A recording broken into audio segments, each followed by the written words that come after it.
Extracts from Adam's diary. Monday. This new creature with the long hair is a good deal in the way. It is always hanging around and following me about. I don't like this. I'm not used to company. I wish it would stay with the other animals. Cloudy today. Wind in the east. I think we shall have rain. We? Where did I get that word? The new creature uses it. Tuesday. Been examining the great waterfall. It is the finest thing on the estate, I think. The new creature calls it Niagara Falls. Why? I am sure I do not know. Says it looks like Niagara Falls. That is not a reason. It is mere waywardness and imbecility. I get no chance to name anything myself. The new creature names everything that comes along, before I can get in a protest. And always that same pretext is offered. It looks like the thing. There's a dodo, for instance. Says the moment one looks at it, one sees at a glance that it looks like a dodo. It will have to keep that name, no doubt. It wearies me to fret about it, and it does no good anyway. Dodo. It looks no more like a dodo than I do. Wednesday. Built me a shelter against the rain, but could not have it to myself in peace. The new creature intruded. When I tried to put it out, it shed water out of the holes it looks with and wiped it away with the back of its paws and made a noise such as some of the other animals make when they are in distress. I wish it would not talk. It is always talking. It sounds like a cheap fling at the poor creature, a slur, but I do not mean it so. I have never heard a human voice before, and any new and strange sound intruding itself here upon the solemn hush of these dreaming solitudes offends my ears, and seems a false note. And this new sound is so close to me. It is right at my shoulder, right at my ear, first on one side, and then on the other. And I am used only to sounds that are more or less distant from me. Friday. The naming goes recklessly on, in spite of anything I can do. I had a very good name for the estate, and it was musical and pretty. Garden of Eden. Privately, I continue to call it that, but not any longer publicly. The new creature says it is all woods and rocks and scenery, and therefore has no resemblance to a garden. Says it looks like a park, and does not look like anything but a park. Consequently, without consulting me, it has been new named Niagara Falls Park. This is sufficiently high-handed, it seems to me, and already there is a sign up. Keep off the grass. My life is not as happy as it was. Saturday.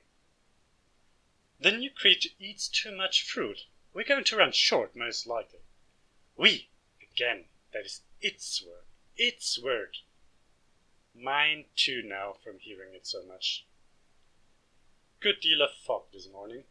I do not go out in the fog myself, this new creature does. It goes out in all weathers and stumps right in with its muddy feet, and talks.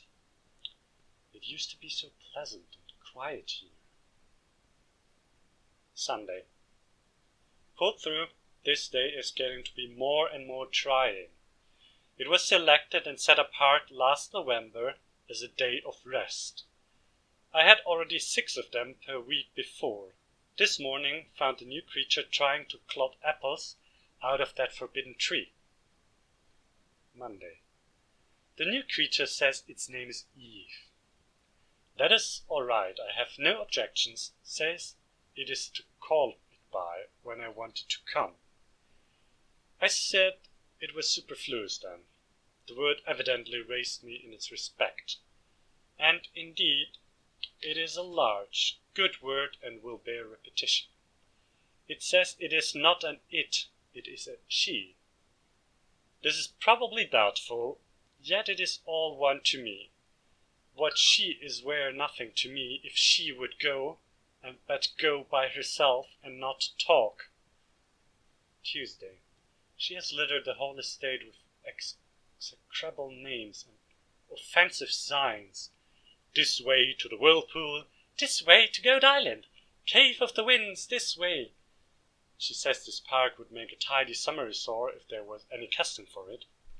Summer resort, another invention of hers. Just words without any meaning. What is a summer resort? But it is best not to ask her. She has such a rage for explaining. Friday. She has taken to beseeching me to stop going over the falls. What harm does it do? Says it makes her shudder. I wonder why. I have always done it, always liked the plunge and coolness. I supposed it was what the falls were for. They have no other use that I can see, and they must have been made for something. She says they were only made for scenery, like the rhinoceros and the mastodon.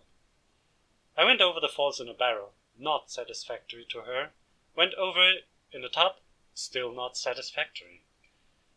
Swam the whirlpool and the rapids in a fig leaf suit, it got much damaged. Hence tedious complaints about my extravagance. I am too much hampered here. What I need is a change of scene. Saturday. I escaped last Tuesday night and travelled 2 days, and built me another shelter in a secluded place, and obliterated my tracks as well as I could. But she hunted me out by means of a beast which she has tamed and calls a wolf, and came making that pitiful noise again, and shedding that water out of the places she looks with. I was obliged to return with her, but will presently emigrate again when occasion offers. She engages herself in many foolish things, among others, to study out why the animals called lions and tigers live on grass and flowers, when, as she says, the sort of teeth they wear would indicate that they were intended to eat each other. This is foolish, because to do that would be to kill each other, and that would to introduce what, as I understand, is called death. Death, as I have been told, has not yet entered the park, which is a pity on some accounts. Sunday, pulled through. Monday.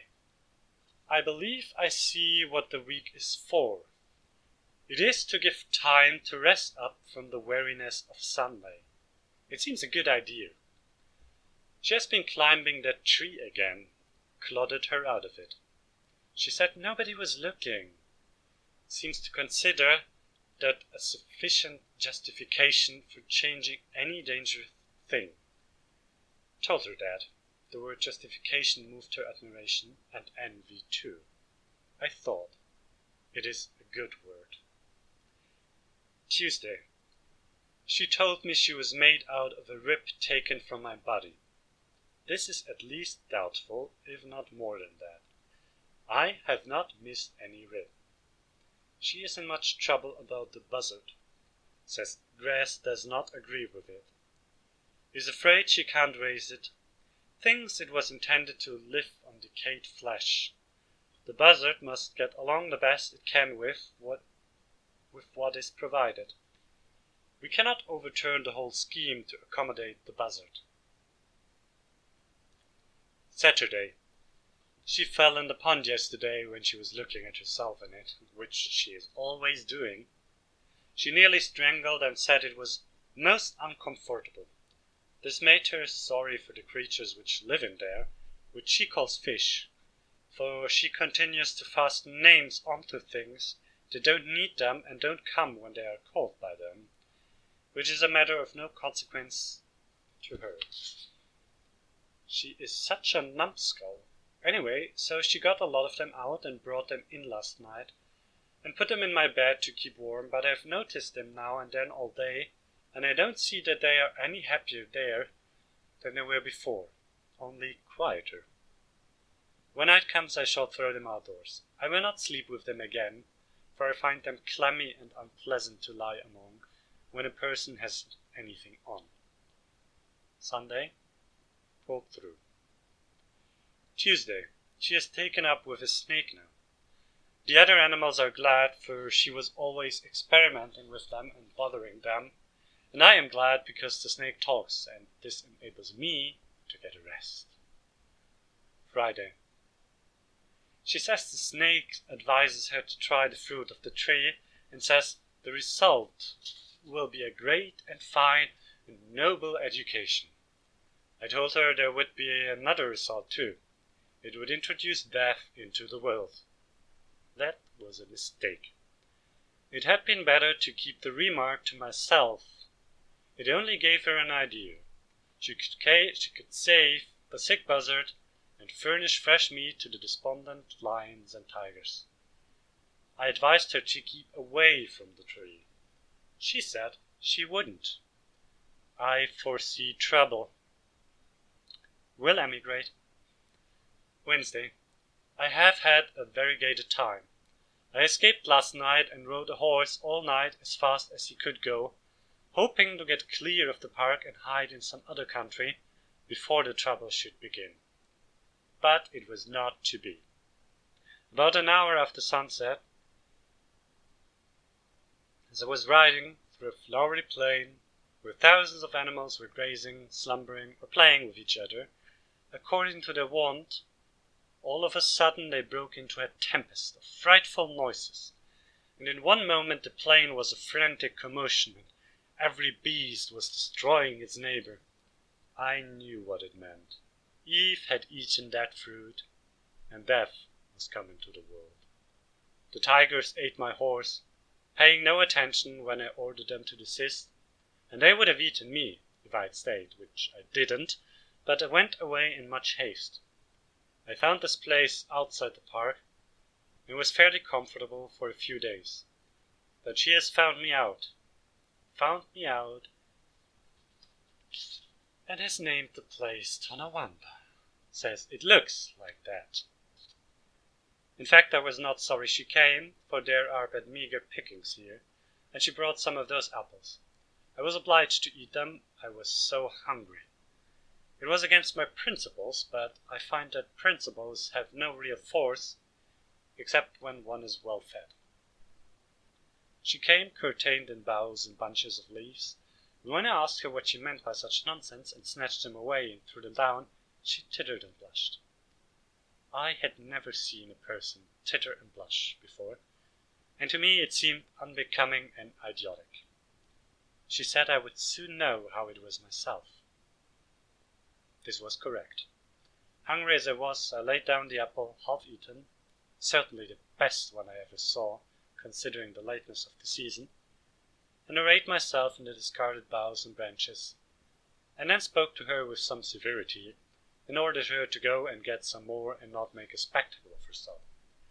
She did it, and after this we crept down to where the wild beast battle had been, and collected some skins, and I made her patch together a couple of suits proper for public occasions. They are uncomfortable, it is true, but stylish, and that is the main point about clothes.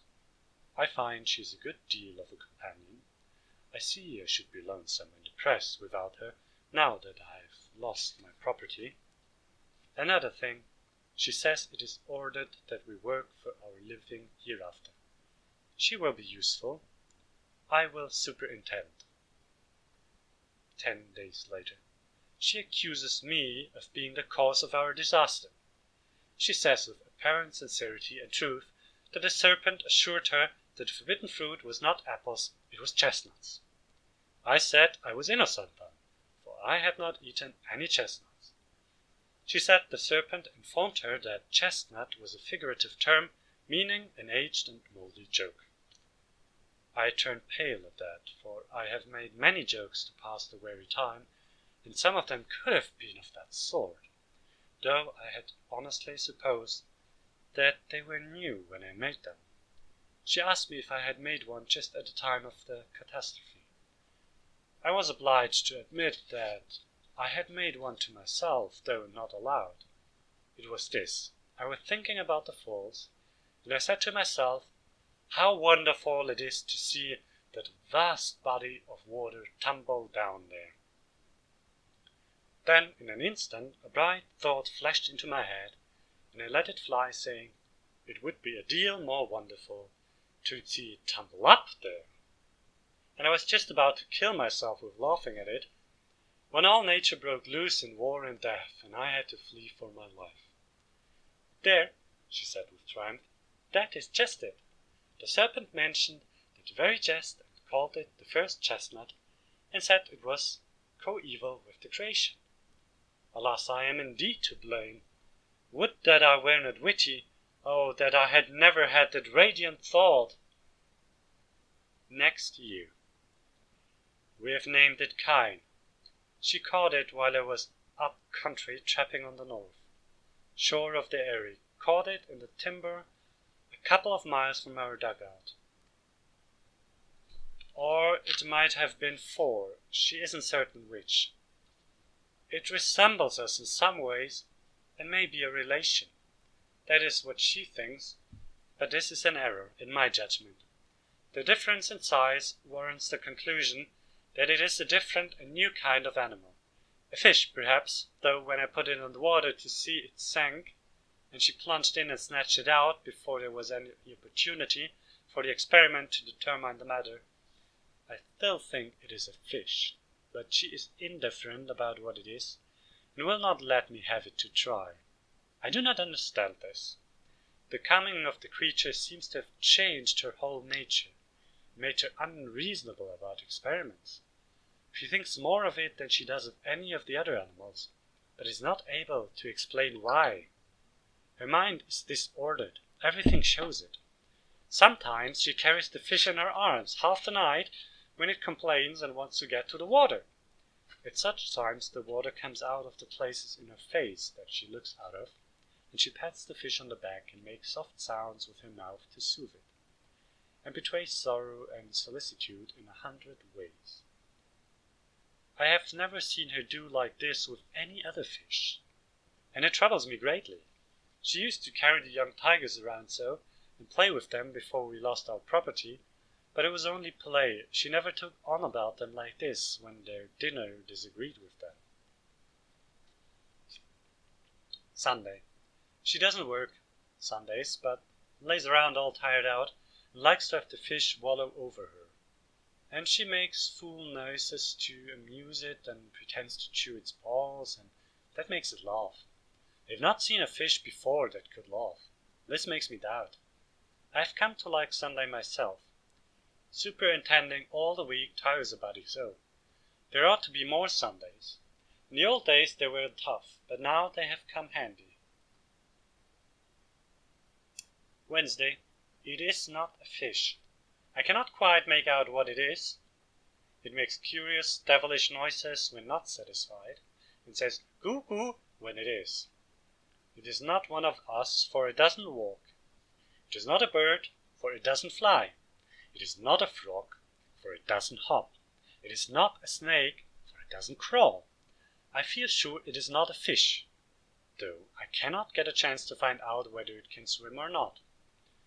It merely lies around and mostly on its back with its feet up. I have not seen any other animal do that before. I said I believed it was an enigma, but she only admired the word without understanding it. In my judgment, it is either an enigma or some kind of a bug.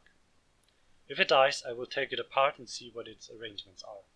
I never had a thing perplex me so. 3 months later.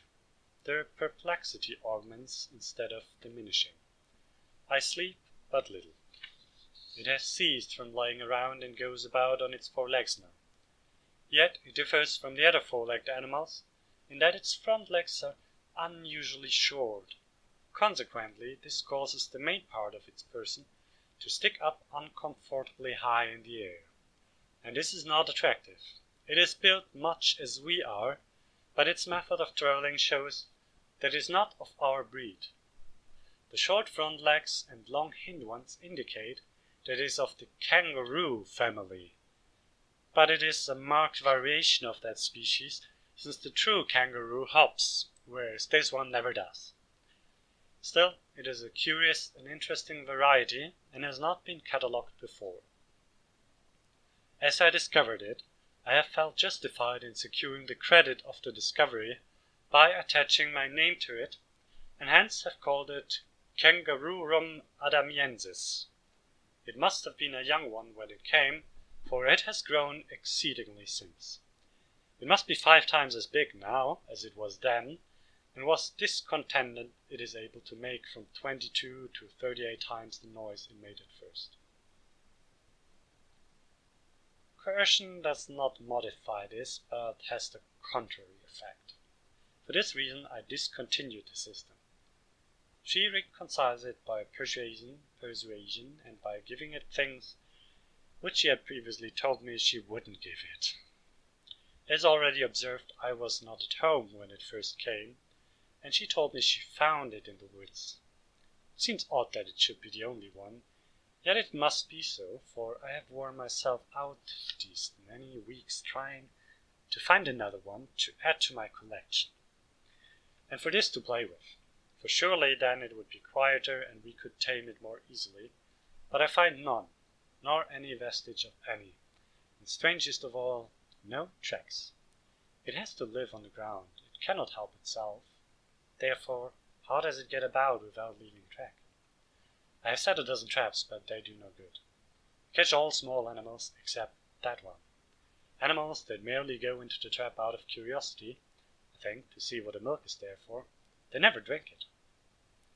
3 months later. The kangaroo still continues to grow, which is very strange and perplexing. I never knew one to be so long getting its growth. It has fur on its head now, not like kangaroo fur, but exactly like our hair, except that it is much finer and softer. Instead of being black, it is red.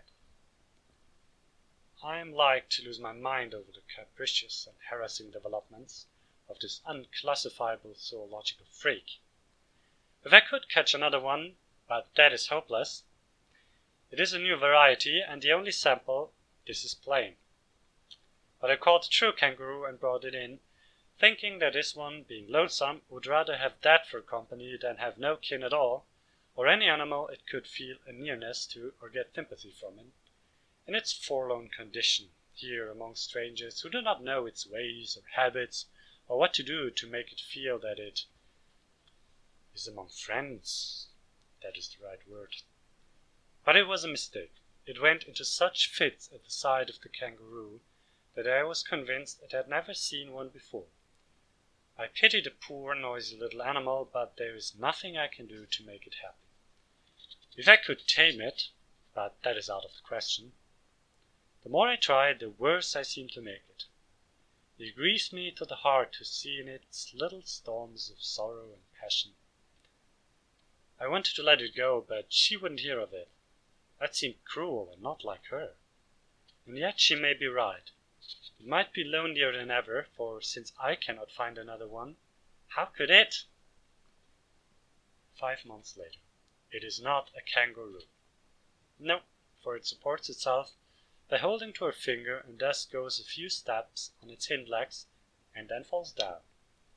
It is probably some kind of a bear, and yet it has no tail as yet and no fur except upon its head. It still keeps on growing. That is a curious circumstance, for bears get their growth earlier than this. Bears are dangerous since our catastrophe, and I shall not be satisfied to have this one prowling about the place much longer without a muzzle on.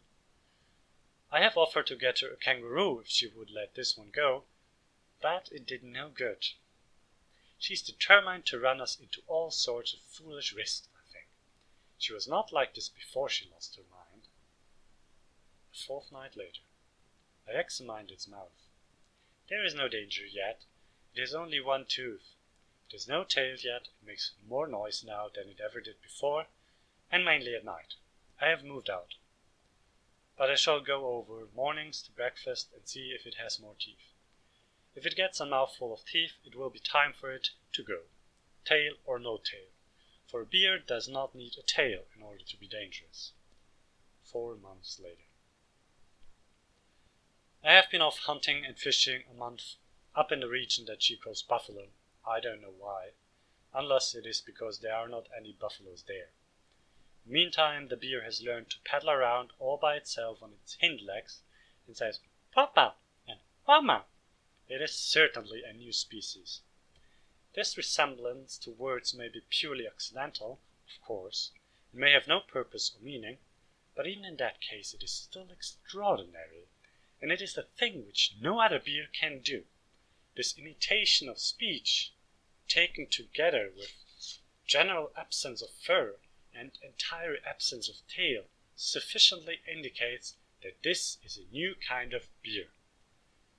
The further study of it will be exceedingly interesting. In the meantime, I will go off on a far expedition among the forests of the north and make an exhaustive search. There must certainly be another one somewhere, and this one will be less dangerous when it has company of its own species. I will go straight away, but I will muzzle this one first. 3 months later. It has been a weary hunt. Yet I have had no success. In the meantime, without stirring from the home estate, she has caught another one. I never saw such luck. I might have hunted these woods 100 years. I never would have run across that thing. Next day. I have been comparing the new one with the old one, and it is perfectly plain that they are of the same breed. I was going to stuff one of them for my collection, but she's prejudiced against it for some reason or other, so I have relinquished the idea, though I think it is a mistake. It would be an irreparable loss to science if they should get away. The old one is tamer than it was and can laugh and talk like a parrot. Having learned this, no doubt, from being with the parrot so much, and having the imitative faculty in a high developed degree, I shall be astonished if it turns out to be a new kind of parrot, and yet I ought not to be astonished, for it has already been everything else I could think of since those first days when it was a fish. The new one is as ugly as the old one was at first, has the same sulphur and raw meat complexion and the same singular head without any fur on it. She calls it Abel. 10 years later. They are boys. We found it out long ago. It was their coming in that small, immature shape that puzzled us. We were not used to it. There are some girls now. Abel is a good boy, but if Cain had stayed a beer, it would have improved him. After all these years, I see that I was mistaken about Eve in the beginning. It is better to live outside the garden with her than inside without her.